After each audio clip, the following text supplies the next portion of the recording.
পাদের মূল্য চড়া, পাততে না পেরে মানুষ দিশে হারা। ওহে সরকার, কাজটা কি তোমার? দ্রব্যমূল্যের ঊর্ধ্বগতিতে বাড়ছে প্রচুর দেনা, তাই ঠিকঠাক পাত দিতেও পারছি না। ওহে সরকার, তবে তোমার কি কাজ? ফিরিয়ে দাও মোদের পাদের অধিকার। এখন পাদেরও প্রচুর দাম, ঠিকই শুনছেন। আগে মানুষ 2-3 টাকা কেজি দরে মূলা খেয়ে পাত দিত, এখন সেই একই পাত দিতে কেজিতে 30-40 টাকা গচ্চা যায়। ভাবা যায়? আগে এই সময়ে গাঁও গ্রামে মূলার কেজি ছিল 2 থেকে 3 টাকা। তখন কার মূলা কে খাইতো? ক্ষেতের পর ক্ষেত মূলা পড়ে থাকতো। তখন কেউ নরমাল পাত দিলেও মানুষ বলতো, কি বে ফকিন্নি, মূলা খেয়ে পাত দিচ্ছিস? কারো মূলা খেয়ে পাত দেয়াটা মানুষ অবহেলার চোখে দেখতো, টিটকারি মারতো। কিন্তু এখন সেই অবস্থা আর নাই।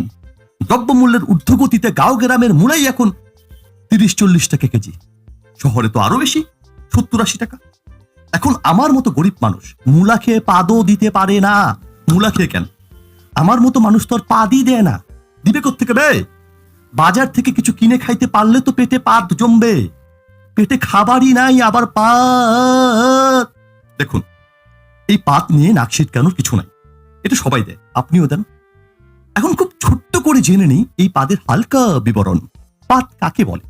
পাকস্থলীতে লুকিয়ে থাকা দুষ্ট বায়ু যে বিশেষ প্রক্রিয়ায় বায়ুপথ হতে নির্গত হয় তাকে পাত বলে। বিশেষজ্ঞদের মতে পাত সাধারণত 2 প্রকার, ঠাসপাত, ফুসপাত। যে পাত মানুষের আবেগ নিয়ে খেলা করে সেটাই হচ্ছে ঠাসপাত। এসব পাতগুলো সাধারণত হরেক রকমের মন মাতানো সুরের সাথে নিজেদের আগমন ঘটায়। শব্দ দূষণের অভিযোগ পাওয়া গেলেও এই পাত বেশিরভাগ সময় মানুষকে বিনোদিত করে, এন্টারটেইন করে। ফুসপাত, যে পাত নিজেকে মুক্ত করার জন্য বায়ুপথের কাছাকাছি এসে আকু পাকু করে, সেটাই হচ্ছে ফুসপাত। এসব পাতের কোনো অস্তিত্ব নাই, ঘ্রাণ শুকে এদের অস্তিত্ব অনুভব করা যায়। এই ধরনের পাতগুলো সাধারণত পরিবেশ দূষণ করে থাকে। মানব জীবনে পাদের গুরুত্ব অপরিসীম। পাত দিতে না পারলে মানুষের পেটে মিথেন গ্যাস জমে যেত, আর তখন মানুষ মধ্যাকর্ষণ শক্তিকে বৃদ্ধাঙ্গুলি দেখিয়ে মহাশূন্যে সুইং করে উড়ে যেত।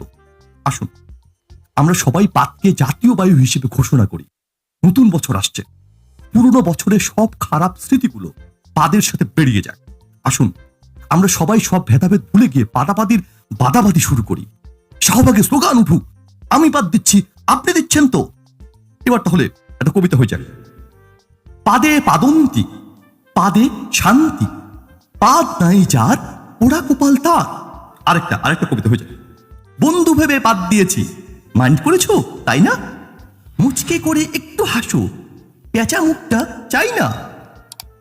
মানুষ